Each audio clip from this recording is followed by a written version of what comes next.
to move those jobs to China and hire somebody for 50 cents an hour. And by the way, if they do that, they actually get a tax break in this country. They get rewarded by the American tax system for moving American jobs to other countries.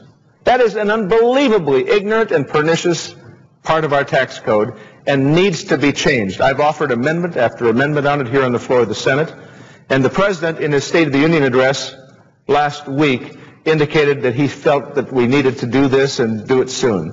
I couldn't agree more. We're talking about jobs in this Congress a lot, and we had some discussion today about jobs again. Senator Dorgan and I have worked to put together a jobs package that would try to stimulate and incentivize more jobs, especially small and medium-sized businesses, to be able to hire people and have the incentive to put people on payrolls. So we're working on all of that. Senator Baucus and certainly Senator Reid and others have been working with us to put together a jobs initiative. And even as we try to find a way to create more jobs in our country, we still have this backdoor approach in the tax code that rewards people for moving jobs outside of our country. I mean, most of us believe that what we want to do is see more of those signs that say "Made in the USA." Made in the USA means there's a job someplace here, particularly in a factory, that's producing something, that's putting somebody to work to be able to make a living, to provide for their family. I mean, there's no social program as important as a good job that pays well. Now, I have both written a book about this issue of jobs and moving jobs overseas.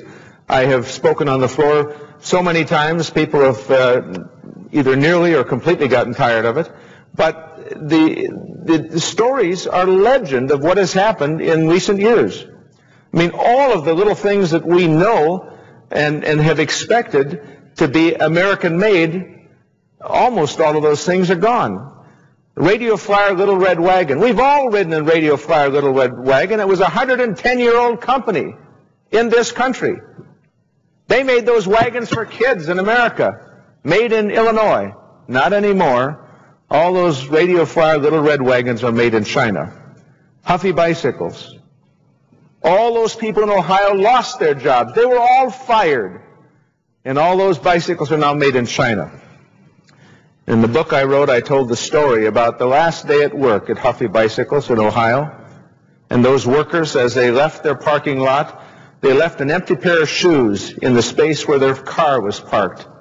And it was a way for them to say to that company, the Huffy Bicycle Company, you can move our jobs if you want, but you're not going to be able to effectively replace us. Those shoes in an empty parking space in a big parking lot in Ohio, when all those people lost their jobs, was a symbol of what's wrong. A little company made something called Etch-a-Sketch. Every kid has used Etch-a-Sketch. Etch-a-Sketch was also made in Ohio, but not anymore. Now made in China.